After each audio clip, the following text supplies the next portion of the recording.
Assalamualaikum warahmatullahi wabarakatuh. Shalom, Om Swastiastu, Namo Buddhaya, dan salam kebajikan. Selamat datang kembali di video saya. Perkenalkan, nama saya Rizwa Sandrianizar dengan NIM S1Y1235050 dari kelas genap. Pada kesempatan kali ini, saya akan kembali membahas mengenai salah satu materi dalam mata kuliah struktur data. Pada kesempatan kali ini saya akan membahas mengenai stock, query, and the quiz.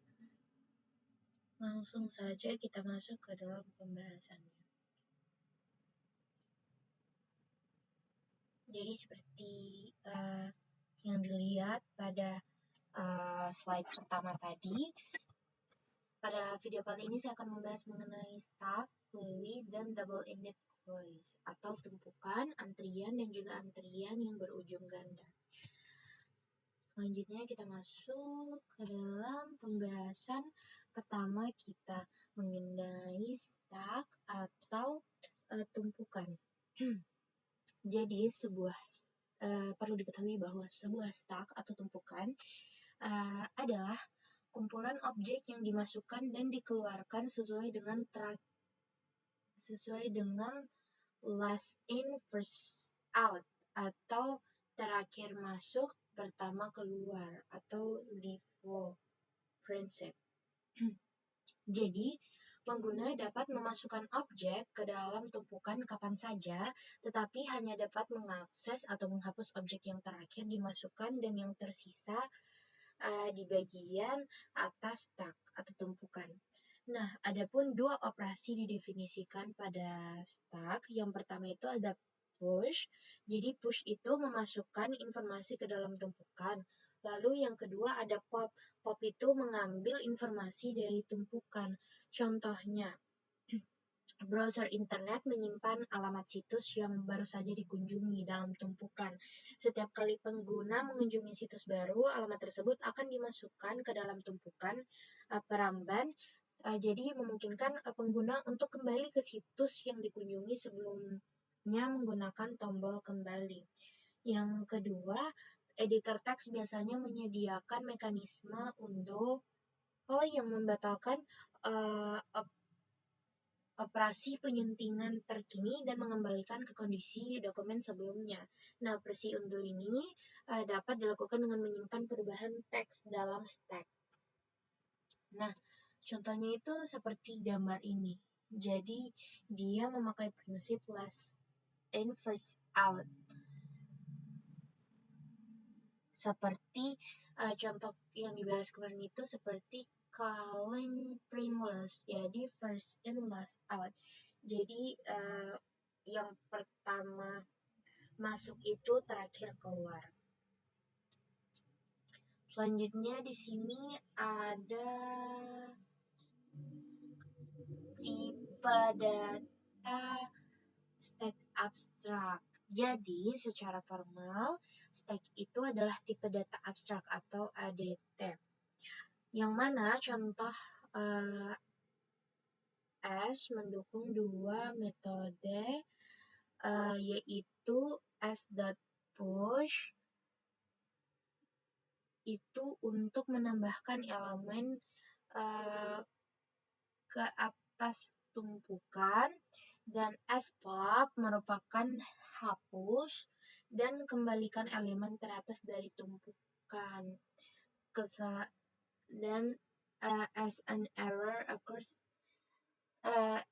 error itu akan keluar jika tumpukannya itu kosong.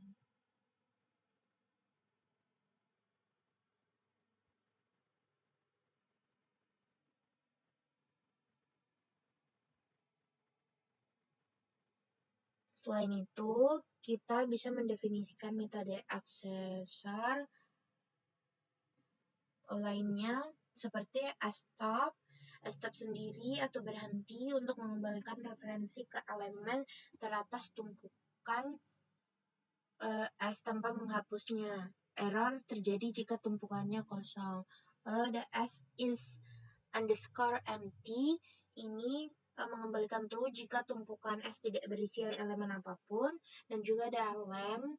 yaitu mengembalikan jumlah elemen dalam tumpukan S dalam Python.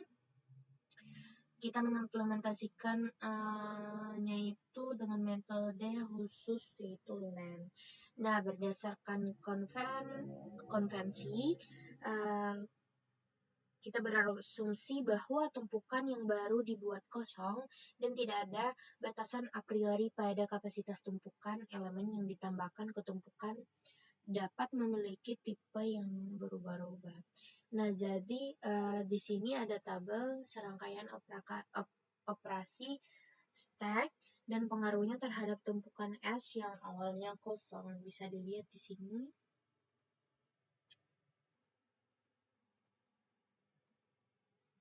Jadi misalnya di sini kan S push 5, return value-nya itu tidak ada, isi stack-nya itu ada 5, lalu kemudian S push lagi, dimasukkan lagi elemen yaitu 3, return value-nya tidak ada, jadi sekarang stack-nya itu berisi 5 dan juga 3.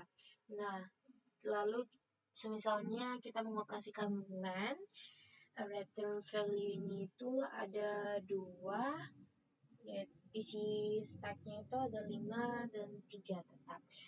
Lalu setelah itu as pop, return value-nya itu ada 3 dan isi stack-nya itu sisa 5 karena dihapus yang terakhir tadi. Dan lain sebagainya yang dapat dilihat di tabel. Selanjutnya kita masuk ke dalam pembahasan mengenai implementasi stack berbasis array sederhana. Jadi di sini kita itu menggunakan adaptor desain untuk membuat tumpukan ADT menggunakan list. Jadi adaptor pola desain itu berlaku pada konteks apapun di mana kita secara efektif ingin memodifikasi kelas yang ada sehingga metodenya cocok dengan metode kelas atau antarmuka yang terkait tetapi berbeda. Sebagai contoh, nah kita akan mengimplementasikan tumpukan menggunakan Python list. Kita akan mendefinisikan pengecualian baru atau empty atau kosong yang lebih cocok untuk tumpukan kosong daripada index error dimunculkan untuk daftar kosong. Nah, di sini itu ada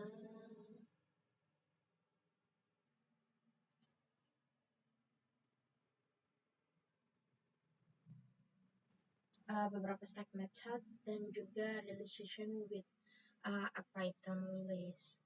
Nah, selanjutnya di sini kita masuk ke dalam contoh codingannya. Jadi saya akan coba membuat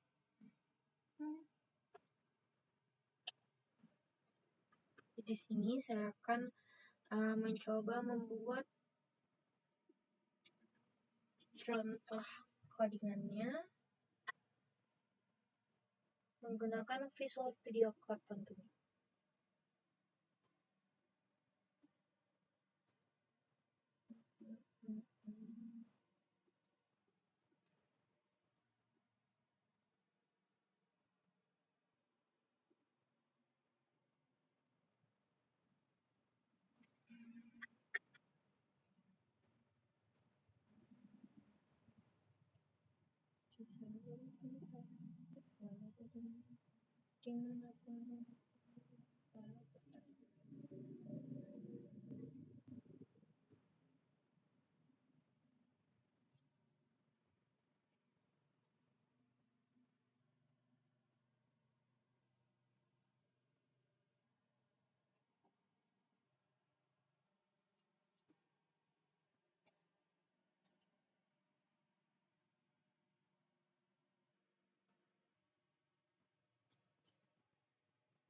Jadi saya akan menambahkan terlebih dahulu.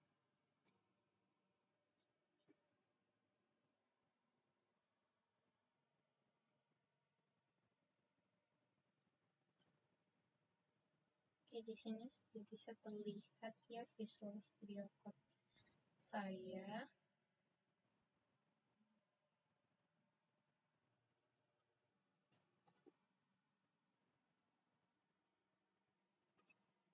Dan saya akan memulai codingannya.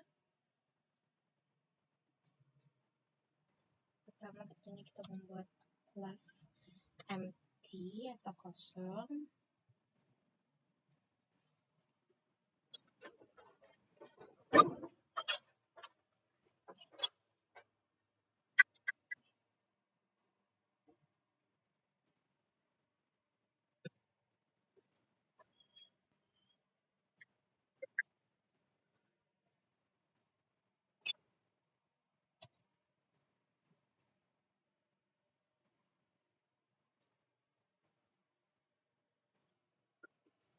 Kita memodifikasikan ini.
Saya coba running menggunakan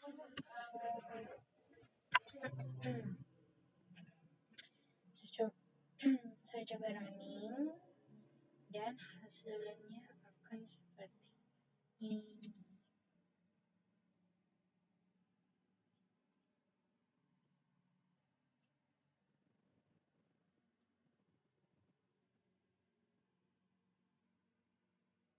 Jadi dia menambahkan angka 5 dan 3 ke stack. Jadi sekarang 5 dan 3, panjangnya 2.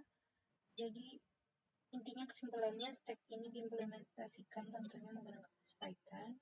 Operasi penting yang ada itu ada push pop top dan is empty, dan dapat menangani error saat stack kosong dengan exception empty, dan juga penambahan push dan penghapusan atau pop terjadi di akhir list sebagai top of stack. Di selanjutnya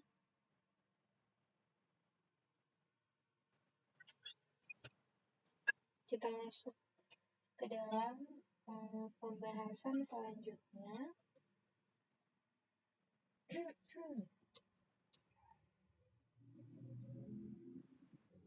Jadi kita masuk ke dalam pembahasan menganalisis implementasi stack berbasis array. Jadi implementasi untuk top, is empty, dan juga len fungsi itu menggunakan waktu konstan dalam kasus terburuk. Jadi waktu 0,01 time for push dan pop adalah batas diamortisasi, tetapi dapat menjadi O dalam kurung M. Dalam kasus terburuk, ketika suatu operasi menyebabkan daftar mengubah ukuran array internalnya, penggunaan ruang untuk stack adalah O dalam kurung M. Dalam praktiknya, lebih efisien untuk membuat daftar atau list dengan panjang awal N daripada memulai dengan daftar kosong dan menambahkan N item, meskipun kedua pendekatan berjalan dalam waktu most N.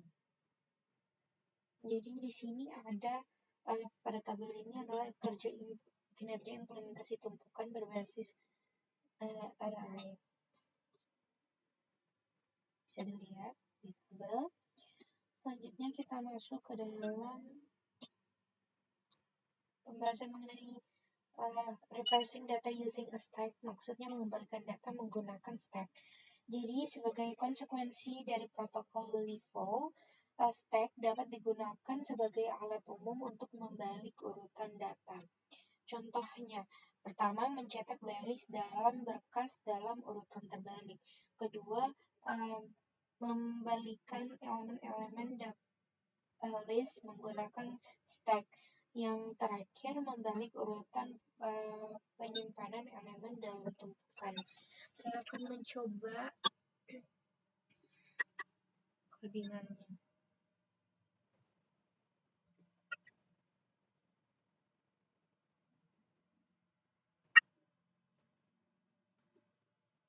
Saya akan mencoba codingannya.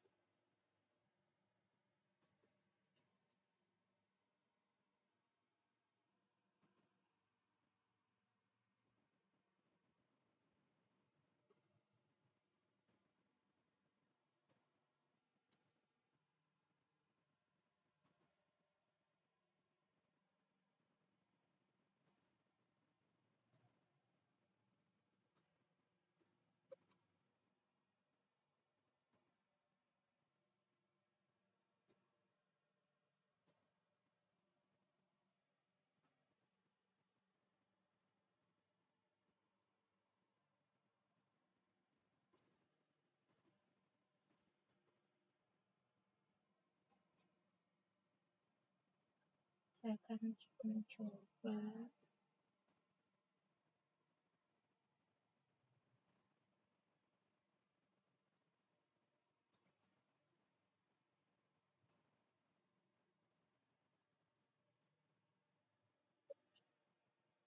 codingannya.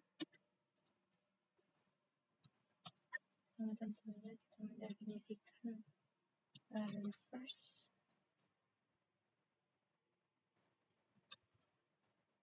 file untuk name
maaf sepertinya ada kesalahan sedikit sehingga saya tidak bisa mencoba codingannya.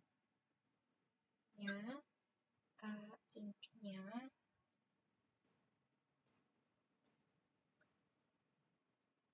dalam codingan itu pertama kan input awalnya itu I am going home today is a holiday, lalu di reverse menjadi today is a holiday I am going home.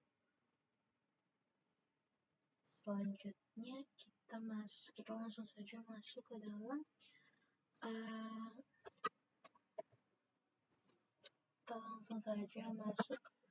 ke dalam pembahasan mengenai matching parentheses.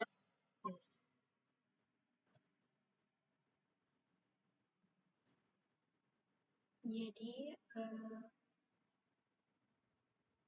matching parentheses ini atau mencocokkan tanda kurung, di sini kita melakukan pemindaian kiri ke kanan dari urutan asli menggunakan stack S untuk memfasilitasi pencocokan simbol pengelompokan.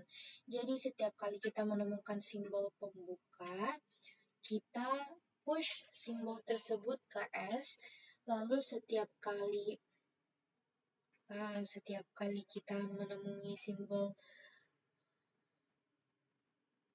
penutup, kita keluarkan simbol tersebut dari tumpukan S dengan asumsi S itu tidak kosong atau empty, dan periksa apakah simbol tersebut membentuk pasangan yang valid dengan simbol pembukaan yang sesuai. Jika kita mencapai akhir expression atau ekspresi dan empty stack-nya itu, maka original expression atau ekspresi asli telah cocok dengan benar. Untuk kompleksitas waktu proses adalah 0 per n, 0 dalam kurung n. Jadi ekspresi yang memiliki n karakter akan membuat n panggilan ke push dan n panggilan ke pop. Jadi panggilan tersebut berjalan dalam waktu 0 dalam kurung n. Pemilihan pembatas yang memungkinkan memiliki ukuran tetap yang menyediakan waktu konstan untuk perintah c in lefty right dot index c. Jadi sini ada codingannya.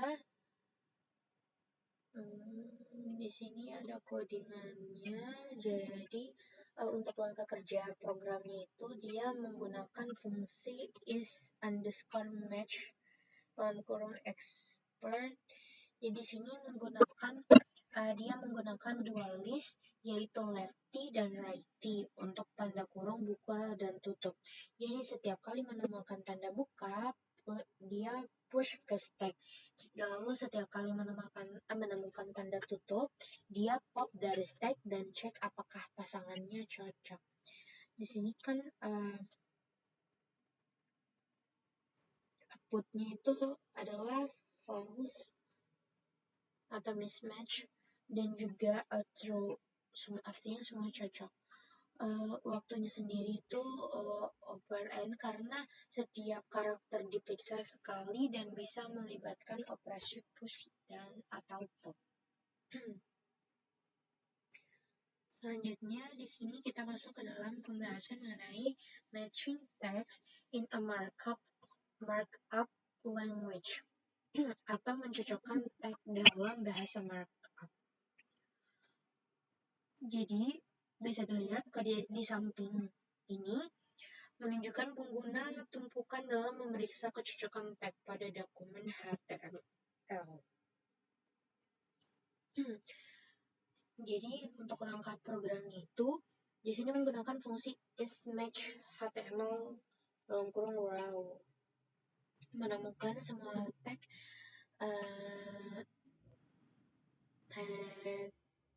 seperti ini dalam teks HTML. Jadi jika menemukan tag pembuka itu dia push ke stack, jika menemukan tag penutup dia pop dari stack dan lalu dicocokkan.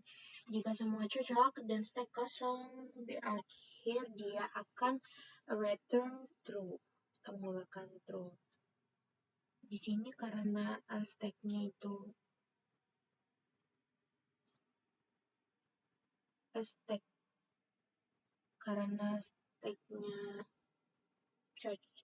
karena semua tagnya cocok, maka outputnya itu true. Selanjutnya kita masuk ke dalam pembahasan mengenai query atau antrian. Jadi ini adalah query atau antrian itu merupakan sepupu dekat dari stack. Jadi sebuah antrian adalah kumpulan objek yang dimasukkan dan dikeluarkan sesuai dengan first in first out atau FIFO prinsip. Jadi elemen dapat dimasukkan kapan saja, tetapi hanya elemen yang telah berada dalam antrian paling lama yang dapat dihapus berikutnya. Contohnya, jadi di sini orang-orang yang menunggu untuk menaiki wahana taman hiburan. Panggilan telepon dialihkan ke layanan pelanggan tengah.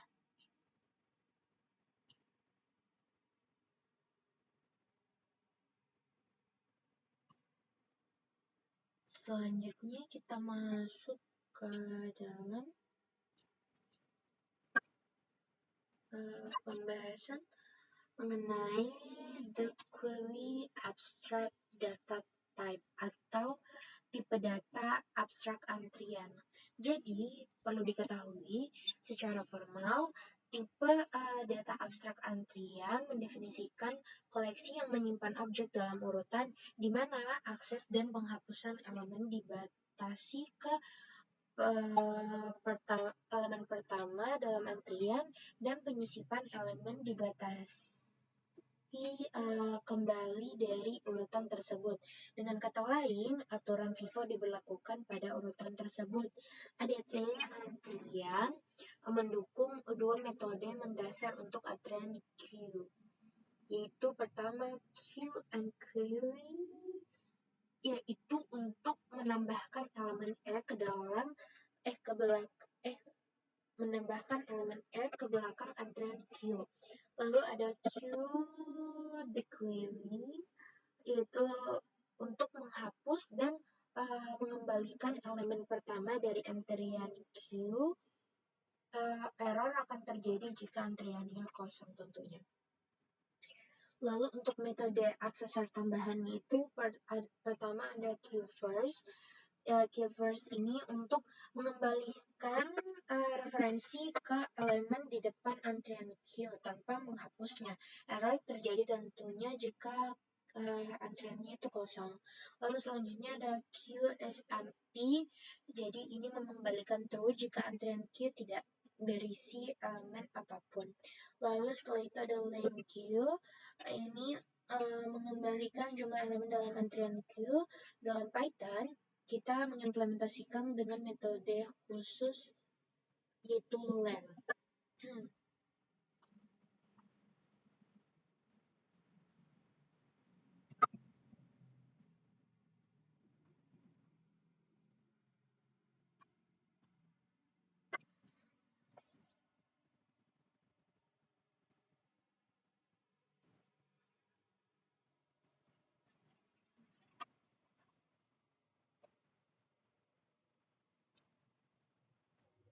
Kita masuk ke dalam pembahasan selanjutnya.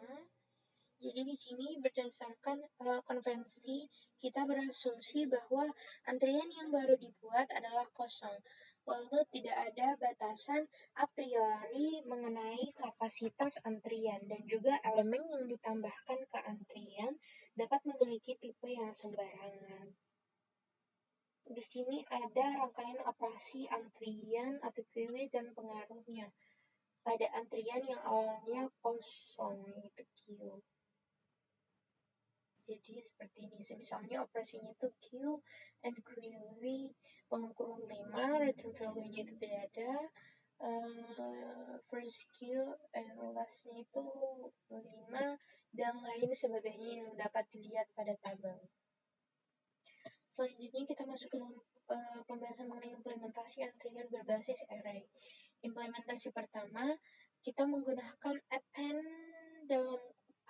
dalam kurung untuk menambahkan elemen di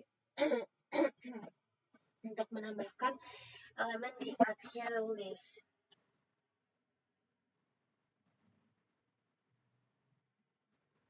Untuk menambahkan elemen di akhir list. Lalu menggunakan pop dalam kurung 0 untuk meremove atau menghapus elemen pertama dari daftar saat mengeluarkan antrian dengan mengimplementasikan yang tidak efisien dengan simbol seperti ini.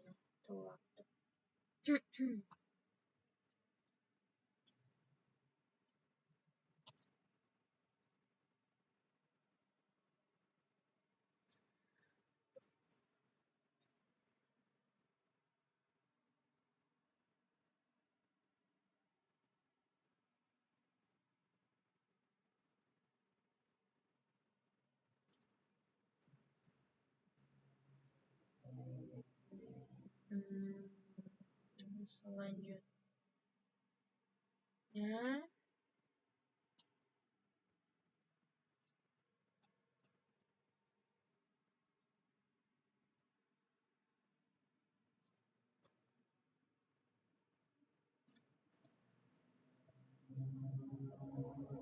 Kita masuk ke dalam iya, di sini ada implementasi kedua dengan metode yang sama untuk menambahkan elemen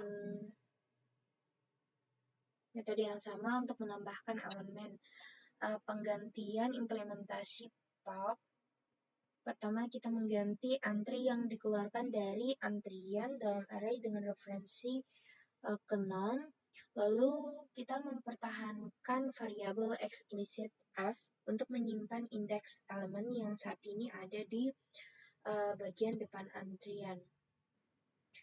01 itu merupakan waktu prosesnya, tetapi persyaratan ruang OM untuk n elemen, di mana m itu lebih besar daripada n, di mana m merupakan jumlah operasi NQ dan n merupakan jumlah elemen sebenarnya dalam antrian.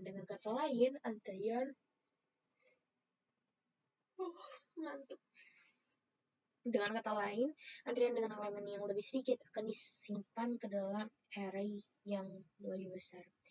Jadi di sini desain ini akan menimbulkan konsekuensi yang merugikan pada aplikasi yang antriannya relatif kecil tetapi digunakan dalam jangka waktu lama.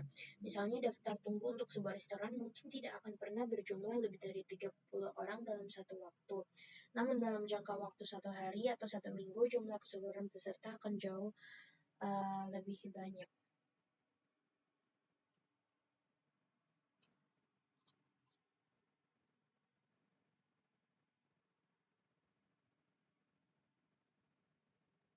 Nah, di sini operasi dequery menghapus elemen dari depan. Lalu setelah beberapa operasi, ruang di depan array menjadi kosong dan tidak terpakai. Jadi array terlihat kosong di depan meski masih ada elemen di belakang. Lalu selanjutnya ada using an array circularly, yaitu menggunakan array secara sirkular. Jadi di sini kita memperbolehkan bagian depan antrian bergeser ke kanan dan memperbolehkan isi antrian melingkari bagian akhir lirik di bawahnya.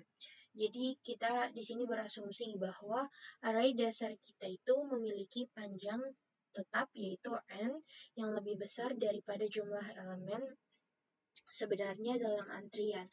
Nah, elemen baru dimasukkan ke dalam antrian menuju end of current query atau antrian saat ini dimulai dari depan hingga indeks n kurang 1 dan berlanjut pada indeks 0 lalu 1. Nah, hal tersebut menyediakan persyaratan memori all kurang 1 untuk implementasinya.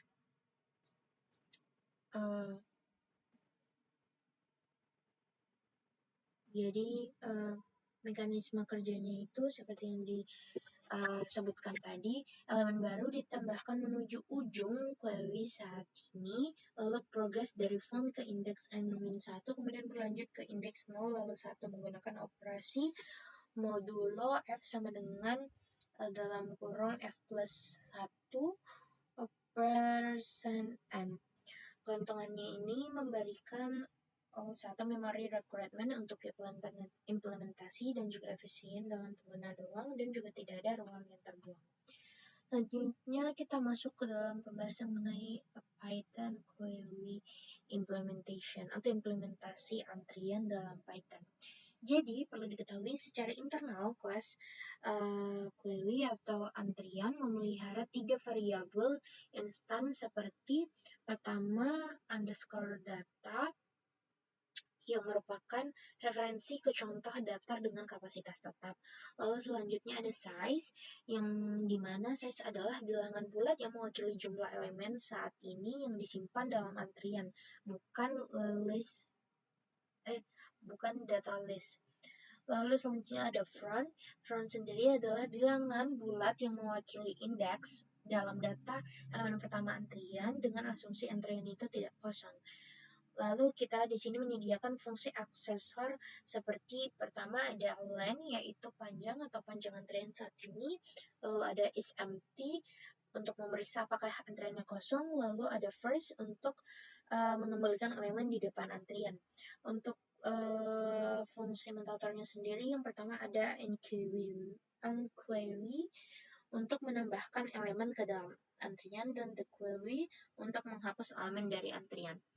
Jadi di sini ada contoh codingannya.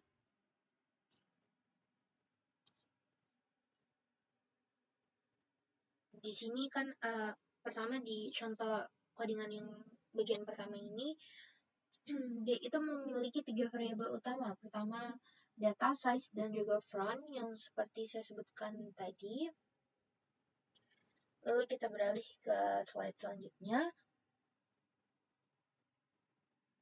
Nah, di sini terjadi proses the query, teman-teman. Jadi kita mengecek apakah antriannya kosong. Jika ya, kita itu melempar exception, lalu mengambil elemen di self._data,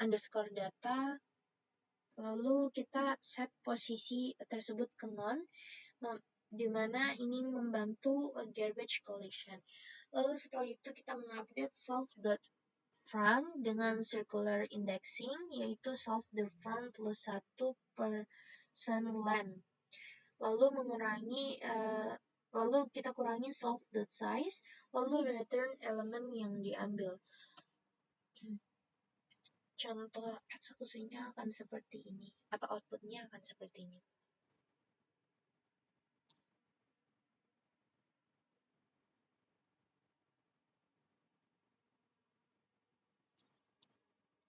Nah, di sini selanjutnya kita berpindah lagi ke adding and removing element, atau menambahkan dan menghapus elemen. Jadi di sini indeks tempat elemen berikutnya ditambahkan ke dalam antrian. Seperti menggunakan remove avail sama dengan self._font plus self._size percent length self-data. Jadi selama deploying, nilai pada indeks self.front dikembalikan dan dihapus. Indeks underscore front itu diperbarui ke posisi berikutnya dalam antrian melingkar. Di sini self._front sama dengan self._front plus 1 dan lain-lainnya. Nah, di sini selanjutnya kita mengubah ukuran antrian. Jadi bila ukuran antrian sama dengan ukuran larik mendasarinya, kapasitas penyimpanan draft mendasarinya akan berlipat ganda. Untuk referensi dari list lama disalin ke list baru. Nah, sewaktu mentransfer konten, kita itu sengaja menyelaraskan kembali bagian depan A dengan indeks 0 dalam larik baru. Jadi pada contoh gambar tersebut bisa visualisasinya seperti ini. Misalnya dari array lama, yaitu IJKLM, lalu array baru EFGH IJK dengan F sama dengan 0.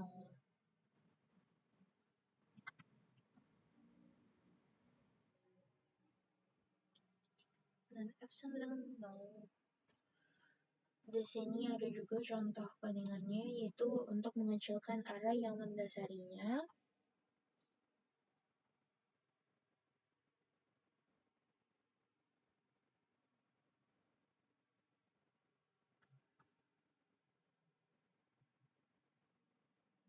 Jadi pada codingan ini, itu melakukan translate shrinking atau array diperkecil menjadi setengah ukuran saat ini. Untuk kondisinya, ketika jumlah elemen yang tersimpan turun di bawah seperempat kapasitas. Tujuannya itu untuk efisiensi ruang penyimpanan. Untuk di sini kita menganalisis kompleksitasnya. Speech-nya di sini menggunakan ruang linear terhadap jumlah elemen, dan time complexity-nya itu operasi dan juga rata-ratanya per 1. Dan ini hasil eksekusinya atau outputnya.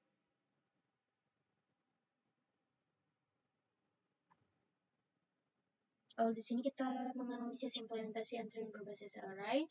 Jadi jika operasinya seperti ini, bisa dilihat sendiri pada tabel.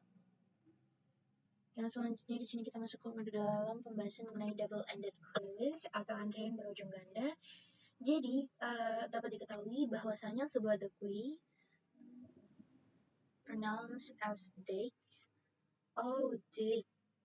dick, atau sebuah double-ended query atau antrian berujung ganda adalah struktur data seperti antrian yang mendukung penyisipan dan penghapusan di bagian depan dan belakang antrian. Tipe datanya itu abstract deck lebih umum daripada ADT, tumpukan, dan antrian. Stack atau antrian. Contohnya, restoran menggunakan antrian untuk mempertahankan daftar tunggu.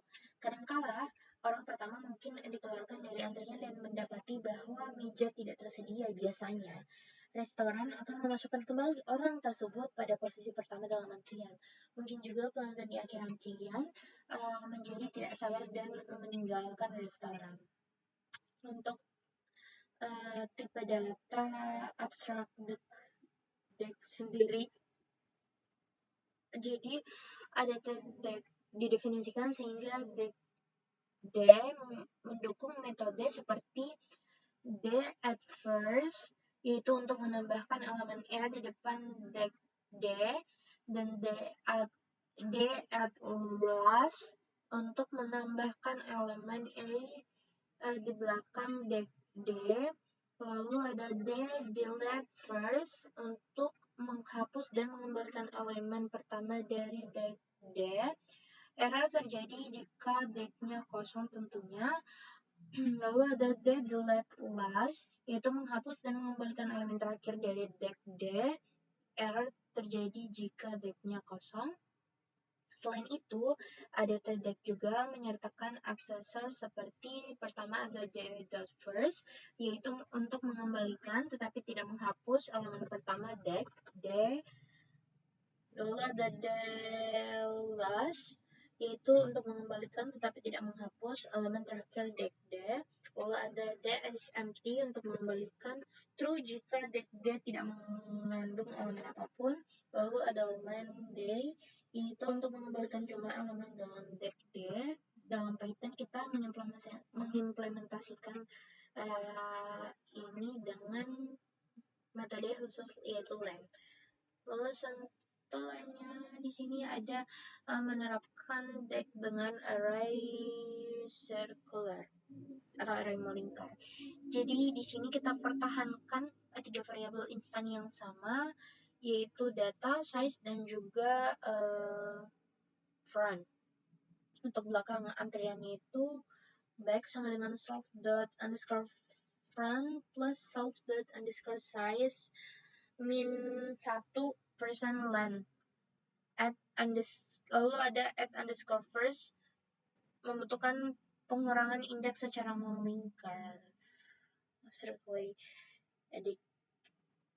decrementing index, jadi seperti ini. Nah, di sini ada tabel serangkaian operasi dan dampaknya pada deck B bilangan bulat yang awalnya kosong. Bisa dilihat di sini operasinya, return value-nya, dan juga deck-nya. Selanjutnya di sini ada decrease in Python collection model atau decrease dalam modul koleksi Python. Bisa dilihat pada layar. Jadi, kelas deck didokumentasikan secara formal untuk menjamin operasi O plus O dalam kurung 1 time operation di kedua ujungnya, tetapi operasi kasus terburuk yaitu on time saat menggunakan notasi indeks di dekat bagian tengah decay. Contohnya seperti ini.